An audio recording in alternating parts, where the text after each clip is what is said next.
বিহারিটা যে কত ঢপবাজ, ঠিক আছে, এবং কি ঢাকতেই কথাটা বলছে সেটা বলবো। বাংলা পক্ষ স্পষ্ট বলছে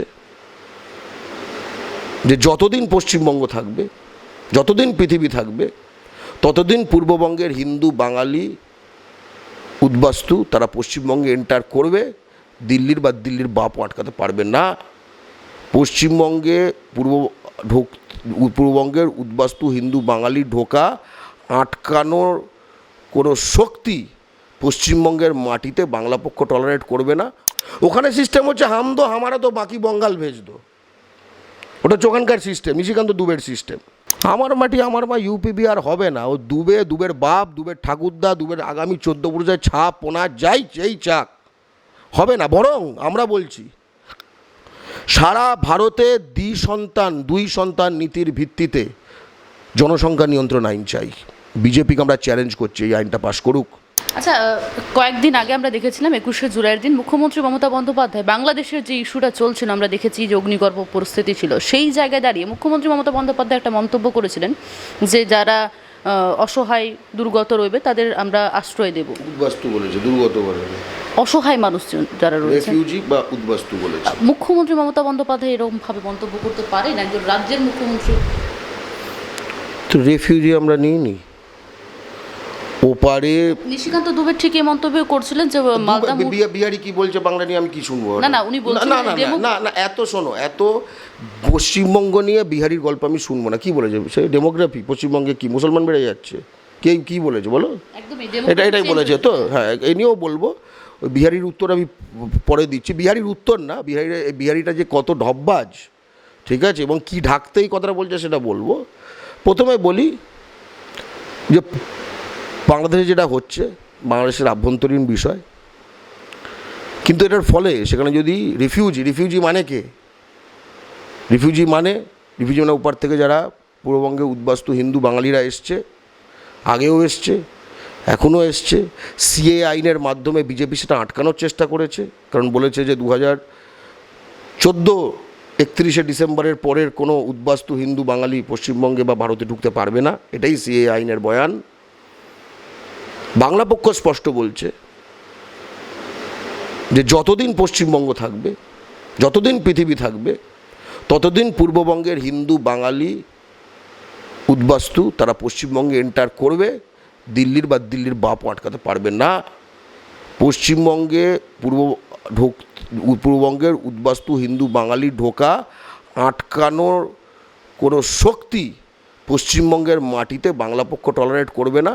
মমতা বন্দ্যোপাধ্যায় যেটা বলেছে, ইন্টারন্যাশনাল কি রাষ্ট্রসংঘ ইত্যাদি রাষ্ট্রপুঞ্জ এইসব বলেছেন, আমরা তো সত্যিই তো পূর্ববঙ্গের রেফিউজি দ্বারা। তাও বাট পূর্ববঙ্গ থেকে যদি মুসলমান বাংলাদেশি ঢোকে, তারা তো আর রেফিউজি হতে পারে না, তাই না? তারা তো ইকোনমিক মাইগ্রেন্ট। যেটা একটা মুসলিম সংখ্যাগরিষ্ঠ রাষ্ট্রে মুসলিমরা নিপীড়িত, এটা একটা অ্যাবসার্ড কথা, ঠিক আছে। যেরকম ভারতের মতো একটি হিন্দু মেজরিটি রাষ্ট্রে, পশ্চিমবঙ্গের মতো একটি হিন্দু মেজরিটি রাজ্যে হিন্দুরা নিপীড়িত, এটাও অ্যাবসার্ড কথা, ঠিক আছে, একই রকম অ্যাবসার্ড কথা। সেই কারণে পূর্ববঙ্গ থেকে যদি বাংলাদেশি মুসলমান ঢোকে, নো ওয়ে, এখানে কোনো তোমার এক্সট্রা এসব লোডের কোনো জায়গা নেই। নিজের জায়গায় বোঝো, যাও তুমি আরব যাও, তুমি চায়না যাও, তুমি সুমেরু কুমেরু যেখানে ইচ্ছে যাও, এখানে এসব টলারেট হবে। দেখো, পূর্ববঙ্গের হিন্দু উদ্বাস্তু বাঙালি ছাড়া অন্য রাজ্য, অন্য রাষ্ট্র আর কারুর লোড আমরা নেব না, আমরা নিতে পারি না। আমাদের ছেলে মেয়ে এখানে বহিরাগতদের চাপে কাজ না পেয়ে বাইরে যাচ্ছে, আমরা আরও লোড নেব, এটা কোনো কথা হলো? হ্যাঁ, একমাত্র এক্সেপশন বলে দিচ্ছি পূর্ববঙ্গের হিন্দু বাঙালিরা, ঠিক আছে। বাট যখন তিব্বত থেকে তিব্বতীদের খেদালো, ঠিকই এখানে সব ঢুকে ফুকে গেছে। এই মুহূর্তে মণিপুরে যে অগ্নিগর্ভ পরিস্থিতি, সেখানে কি বার্মা থেকে কুকি ঢুকছে, কে আটকেছে? ওখানে বিএসএফ থাকার কথা, বর্ডার ফেন্সিং এসব হওয়ার কথা, ঠিক আছে।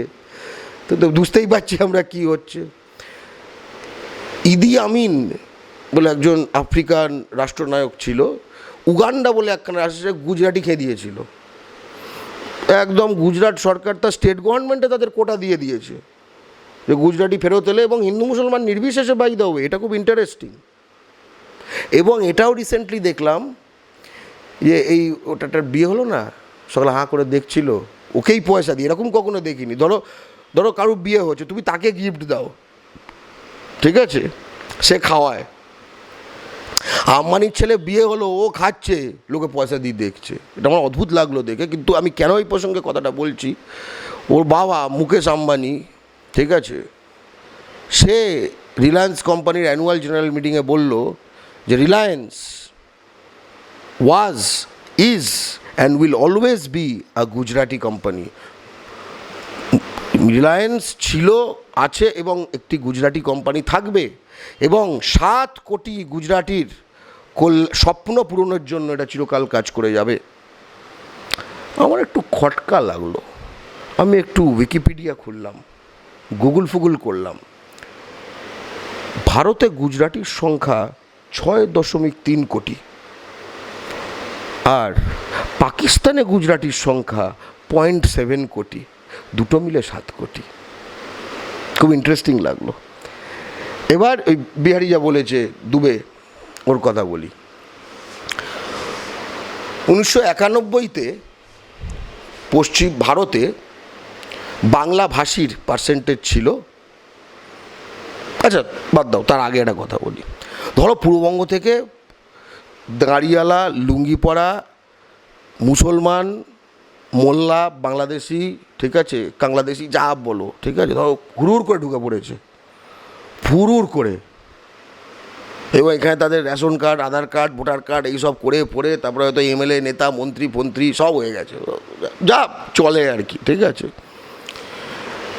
তাহলে কোটি কোটি বাংলাদেশি যে ঢুকেছে, তাদের মুখের ভাষা কি তোমার কি মনে হয়? বাংলা। আচ্ছা, কোটি কোটি লোক যদি একটা জায়গায় ঢোকে, তাহলে যেখানে ঢুকছে সেখানে বাংলা বলা মানুষের পার্সেন্টেজ বাড়বে না কমবে? বাড়বে, রাইট? এগুলো আমাদের স্বাভাবিক বুদ্ধিতে বলে। 1991 সালে ভারতে বাংলাভাষীর পার্সেন্টেজ ছিল 8.30, 8.30। মাথায় রাখতে হবে, জনগণনায় কিন্তু নাগরিক গণনা হয় না, সব গণনা হয়। তার 10 বছর পরে 2001 সালে ভারতে বাংলাভাষীর পার্সেন্টেজ ছিল 8.11, কমে গেল। তার 10 বছর পরে 2011-তে, অর্থাৎ শেষতম জনগণনায়, বাংলাভাষীর পার্সেন্টেজ ভারতে কমে দাঁড়ালো 8.03। কোটি কোটি ঢুকছে, পার্সেন্টেজ কমে যাচ্ছে। তার দুটো এক্সপ্লেনেশন হতে পারে, 3টে।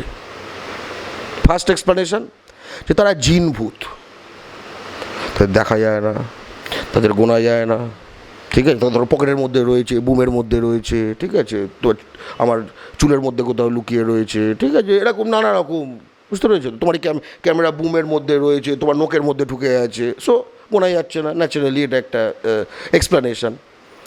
আরেকটা হতে পারে, ধরো যে মুহূর্তে কাঁটা তার পেরোচ্ছে, সে মুহূর্তেই সে বিহারি বা মারোয়ারি হয়ে যাচ্ছে, ট্রান্সফরমেশন। তাই জন্য তুমি বাংলা ভাষীর পার্সেন্টেজ তাদের পাচ্ছ না, এসেই পুরো খনি ডলতে শুরু করছে, কা গেল বা কা বা লালিপপ লাগেল, এই করছে, ঠিক আছে, এটাও হতে পারে। তো কারণ আমি তো এক্সপ্রেশন, তুমি যদি অন্য এক্সপ্রেশন থাকে আমাকে, তো আমি তো জানতে চাই কেন আমি হঠাৎ এইটা বললাম। আমি কিন্তু এটা অ্যাক্সিডেন্টালি বললাম না, কারণ 1971 থেকে যখন ভারতে হিন্দিভাষীর পার্সেন্টেজ ছিল 36.99, সেটা 2011-তে, অর্থাৎ শেষতম জনগণনায় দাঁড়িয়েছে 44%। নিশিকান্ত দুবে ঠিকই বলেছে, ভারতে জনবিন্যাস বদলাচ্ছে, বাচ্চা পয়দা বেশি হচ্ছে, হু হু করে বেড়ে যাচ্ছে, কিন্তু বেড়ে যাচ্ছে কারা? সেটা তো নিশিকান্ত দুবেরই দেশওয়ালিরা, এবং তাই জন্য সেটা ঢাকতে তো এই কথাগুলো বলছে। এবং দেশওয়ালি মানে কিন্তু হালাল এবং ঝটকা, সব দিনের শেষে গুটখা, ঠিক আছে। আমি তোমায় যেরকম আমি কিছু ফ্যাক্টস দিয়ে বলছি। National family health survey, NFHS, কেন্দ্রীয় সরকার থেকে, এখনও পর্যন্ত সব কেন্দ্রীয় সরকারের ডেটা বলছি। NFHS 5 2019 থেকে 2021-এর ডেটা, 2011 সব এত আগে, যদি তারপরে বিজেপি জনগণনা করেনি, তবুও ধরো একটু লেটেস্ট ডেটা দিই।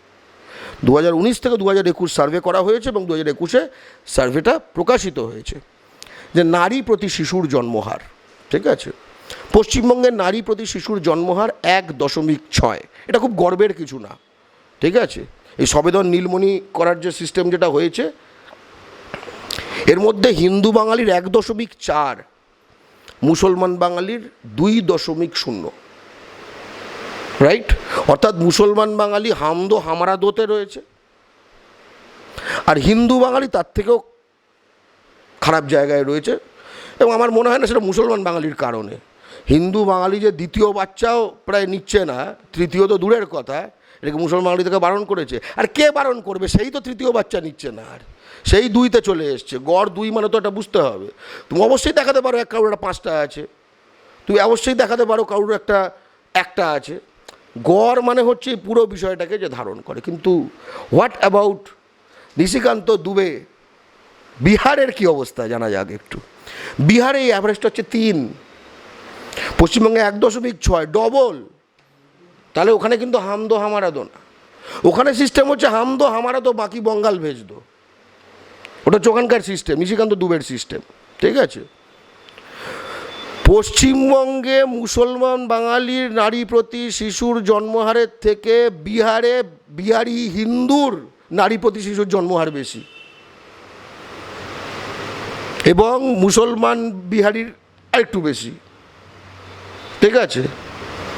তো বর্ডার তো খোলা, পশ্চিমবঙ্গের সঙ্গে বিহারের বর্ডারে তো কোনো বিএসএফ নেই, সেটা বাংলাদেশ পশ্চিমবঙ্গ বর্ডারে আছে। যা হবার হচ্ছে, এবার বলে ঢুকিয়েই নেব। এত লোক পুশ করলাম কি এমনি, তাই না? এবার বলছে এগুলো নিয়ে বিহারের কোনো ডিস্ট্রিক্টের সঙ্গে মিলিয়ে দেবো, এটাই তো দুবে বলেছে, তাই তো? এসব হবে না রে, এসব হবে না। মেঘনাথ সাহা থেকে শুরু করে বাঙালি বিদ্বজ্জনরা, নেহেরুর এই একই প্ল্যান ছিল বিহার বাংলাকে জুড়ে দেওয়া, পূর্ব প্রদেশ বানানো। সেই নেহেরুকে আমরা আটকে দিয়েছি 1956 সালে। মেঘনাথ সাহা সেই আন্দোলনের নেতৃত্ব করেছিলেন, আমাদের বরেণ্য বিজ্ঞানী। আমার মাটি আমার মা ইউপি বিহার হবে না। ও দুবের বাপ, দুবের ঠাকুরদা, দুবের আগামী 14 পুরুষের ছাপ পোনা যাই যেই চাক, হবে না। বরং আমরা বলছি সারা ভারতে দুই সন্তান নীতির ভিত্তিতে জনসংখ্যা নিয়ন্ত্রণ আইন চাই। বিজেপিকে আমরা চ্যালেঞ্জ করছি এই আইনটা পাশ করুক, কারণ আমাদের মুসলমান 2তেই আছে। হিন্দু বাঙালিকে বলবো ভাই 1.4-এ হবে না, তোমাকেও 2তে যেতে হবে। এই 1.4 দিয়ে কোনোটা সমাজ চলতে পারে না, কারণ 2.1 ডেমোগ্রাফিক সায়েন্স যেটা বলে 2.1 হচ্ছে রিপ্লেসমেন্ট রেট, মানে তুমি বাড়বেও না কমবেও না। তাহলে পশ্চিমবঙ্গের পপুলেশন বাড়ছে কী করে? ওই যে বললাম হামদো হামারা দো বাকি বঙ্গাল ভেজ দো। আর যদি বাংলাদেশি ঢুকতো বাংলাভাষীর পার্সেন্টেজ বাড়তো, কমছে দশকে। এবার এগুলো শুনে অনেকে মনে করতে পারে এসব সংখ্যা বলছে, কাগজ ফাগজ বলছে, যে 3.12 1.03 এইসব বলছে, এগুলো কোনো কথা না, এগুলো আসল সত্যিটা ঢাকার একখানা মানে ইয়ে। আচ্ছা ওসব বাদ দিন, এবার আপনার অভিজ্ঞতার কাছে চলে যাই। আচ্ছা পশ্চিমবঙ্গে আপনি থাকেন তো, বাংলা ভাষী যদি হু করে বাড়ে, তাহলে পশ্চিমবঙ্গে একটা শহর থাকবে। আচ্ছা শহর বাদ দিন, একটা পৌরসভা থাকবে। আচ্ছা পৌরসভা বাদ দিন, একটা ওয়ার্ড থাকবে। আচ্ছা ওয়ার্ড বাদ দিন, একটা বুথ থাকবে। একটা বুথ বাদ দিন, একটা পার্ট নম্বর থাকবে। একটা পার্ট নম্বর দেখাতে পারবেন যেখানে আগের থেকে বেশি বাংলা শুনতে পাচ্ছেন? পশ্চিমবঙ্গের কোনো জায়গায় আগে বাংলা শোনা যেত না, এখন পুরো খাইতাসি যাইতাসি, শুধু এই হচ্ছে। আগে একদম মানে আগে হঠাৎ আমি বুঝতে পারছি না পশ্চিমবঙ্গে বাংলা ছাড়া কী শোনা যাবে, কিন্তু আগের থেকে মনে হচ্ছে যেন বাংলা বলা লোক একদম ভরে গেছে। বরং লালিপপ লাগেলুরা বাড়ছে, মারেলো কচাকচ বাড়ছে, এবং যার ফলে বাঙালি নারীদের নিরাপত্তা বিঘ্নিত হচ্ছে। এটাই তো বাস্তব। তুমি নৈহাটি লাইনে একটা ট্রেন ধরো, কী মনে হচ্ছে? মনে হবে খুব বাংলা শোনা যাচ্ছে, রবীন্দ্র নজরুল হচ্ছে ওখানে। হ্যাঁ, লাল চুল করে নীল চুল করে কি রবীন্দ্র নজরুল করছে? এই যে ব্যান্ডেল লাইন আছে, বাঙালি মেয়েরা যখন একটা ট্রেন থেকে নামে, তখন যারা যখন একদম গেটের কাছে দাঁড়িয়ে থাকে কুনুই বাগিয়ে, তারা কি তোমার রাবীন্দ্রিক মনে হয়, নাকি তারা বাংলাদেশ থেকে আসা মনে হয়? এই কঠোর বাস্তবগুলো থেকে এড়াতে অনেক কথা বলা হবে, বাঙালি কিন্তু এখন বুঝে যাচ্ছে। আমার মনে হয় যত সেটিং বলে না সিপিএম, সেটিং বলবো না, কিন্তু কিছু একটা কী হয়েছে, মানে এটা কি, কারণ এই যে বাংলা ভাগ, এই যে কথাগুলো বলছে বিজেপি এবং সকলে মিলে, দেখো একদিনে পরপর বলে যাবে না কোঅর্ডিনেটেড, মানে দম দেওয়া, পরপর চাবি মোদিকে এটা দম দিয়েছে, ঠিক আছে, সব কটা একই দিনে এইসব করতে শুরু করে, সব একদিনে বলেছে, আগে পরেও না, ঠিক আছে, ওই সব মানে পাঁজি ফাজি দেখে, বুঝতে পেরেছো তো? এগুলো শুনে মনে হয় এর ফলে যে রিয়াকশানটা হবে, তৃণমূলে এমন নয় যে বাংলা বাঙালির জন্য অনেক কিছু করে একদম ফাটিয়ে দিচ্ছে, এরকম কিছুই নয়। এই যে ইউপি বিহার থেকে যে বোঝা ঢুকে গেছে, মমতা ব্যানার্জি বলছে এদের বোঝা আমাকে নিতে হচ্ছে, তুমি বোঝা নিচ্ছ কেন, নিতে হচ্ছে মানে তোমার এখানে এরকম জাল ডোমিসাইল করে ইউপি বিহারের 5,500 ক্রিমিনাল বিএসএফ সিআরপিএফে ঢুকে গেল, এটা তো তোমার এসডিও এইখান থেকে সব এজেন্ট ফেজেন্ট হয়েছে। এই জিতেন তেওয়ারি, অর্জুন সিং, বিজেপির এই ক্রিমিনালগুলো তো তৃণমূলের মাফিয়া ক্রিমিনাল ছিল, দেখি না খুব, তখন তো তার, এবার আমি যেটা কথা বলছি যেটা কি, তাতে মনে হচ্ছে, কিন্তু তবুও কিছুই না করে এই বাংলা ভাগ এত বিজেপি এটা বলে, এতে কার সুবিধে? তৃণমূলের সুবিধা। আমার যেটা মনে হচ্ছে বিজেপি বোধহয় চায় যে অখণ্ড পশ্চিমবঙ্গে তৃণমূল পরের 50 বছর ক্ষমতায় থাকুক, আমার কিরম যেন মনে হচ্ছে। এটাই হচ্ছে যে আমরা একটু সেকেন্ড খেলবো, ওই বাম আমলে যেরকম একখানা কংগ্রেস থাকতো না, অপোজিশান কিন্তু ঠিক অপোজিশান না, কিরম একটা মাঝে মাঝে এমন করে যাতে শাসক পক্ষই শক্তিশালী হয়ে ওঠে, এতে মনে হচ্ছে এটা তৃণমূলকে একদম চিরকাল ক্ষমতায় রাখতে চায়, ঠিক আছে। আমার মনে হচ্ছে যে মানে আমি দেখতে পাচ্ছি যে বৃদ্ধ অভিষেক বন্দ্যোপাধ্যায় বাংলার মুখ্যমন্ত্রী অবস্থায় আছে, বিজেপি সেটাও চায়।